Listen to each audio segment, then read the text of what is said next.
Hey, welcome to the Straight Up Talk, where the goal of this show is to impact and provide value where we can.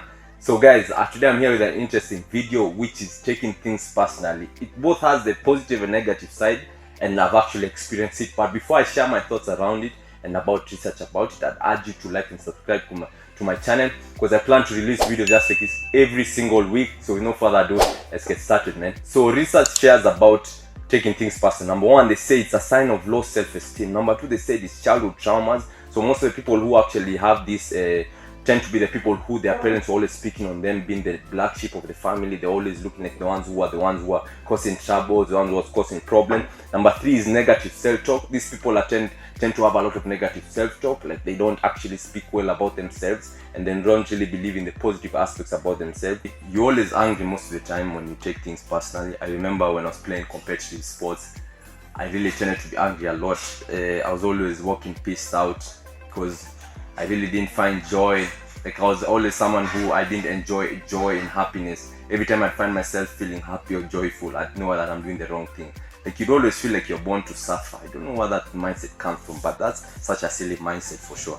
So also something about it is you have negative self-talk, which means that when people say some certain things about you, you actually believe it. So someone will tell you you're weak, you actually believe that you're weak. Someone will tell you that you're not a man or you're not good enough. For me, it was like you're not good enough in football. So I take it in and be like, yeah, I think they're actually right, you know. But I thought growing up now, when I stopped taking things personally, I got to see it as nonsense for sure, because I got to look at the stats like, what do you mean I'm good and I scored a hat-trick? What do you mean I'm good and I've helped the team reach this point? My honest thoughts would be, in sports it works well.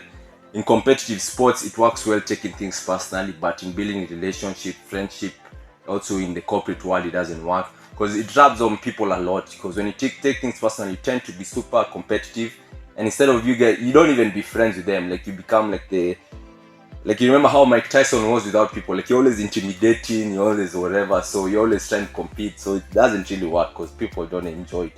I got to realize that people really don't enjoy it, and people really don't love it. Like they don't want to be that.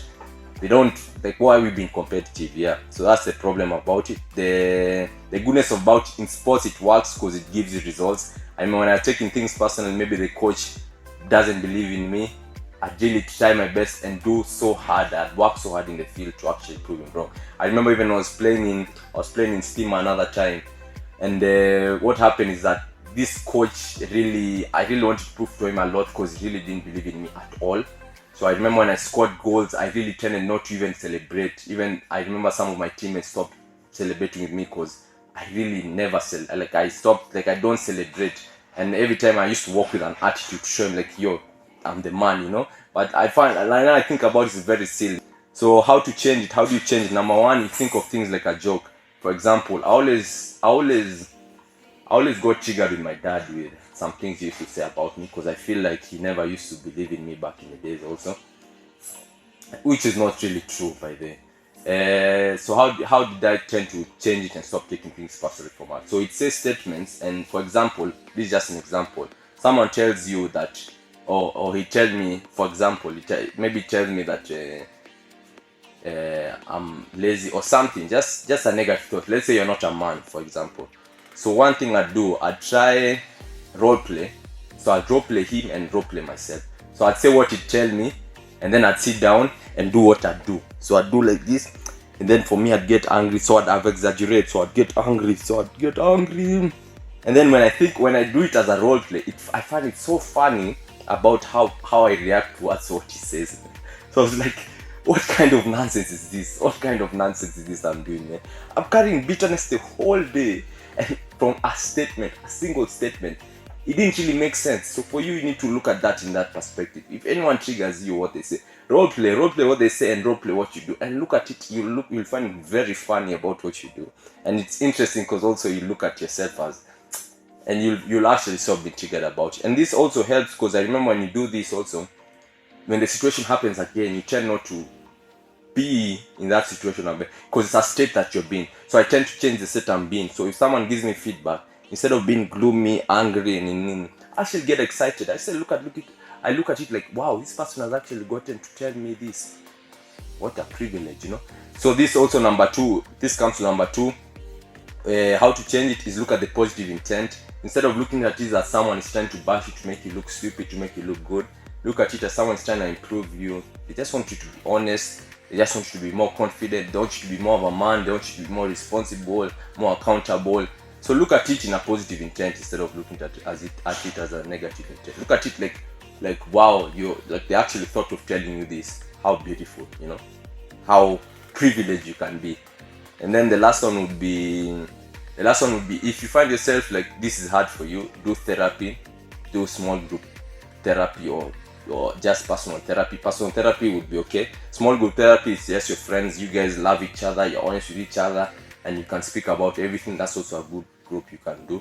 But also therapy really helped me. Like I did therapy for a couple of months, close to 1 year, and really helped me now understand the truth about myself. Like I started to see myself, like what are truth about my life, what is not true.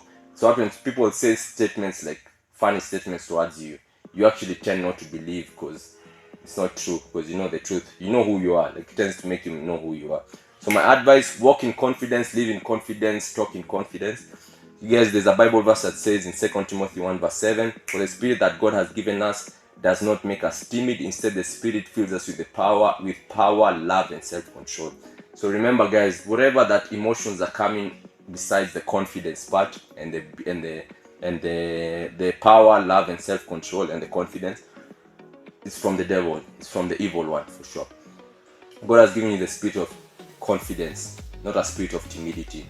So whatever other spirits of self-doubt, whatever, like your depression, whatever, self-doubt, sadness, all those bad spirits that really don't serve you and serve other people, they're not from God. So you tend to, when you look at it in that perspective, you get to realize that it's actually the enemy who is planting to you. So it's planting to you because he wants to make you feel devalued. He wants you to make you not feel great about yourself. He wants you to make you not have an impact in the world, because he doesn't want you confident, because he knows what you can do.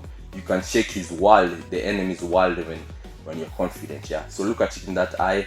And yeah, so thank you for watching this video till the end. Like and subscribe, because I release videos just like this every week. So have yourself a good day. Comment also your thoughts. I'd really love to see.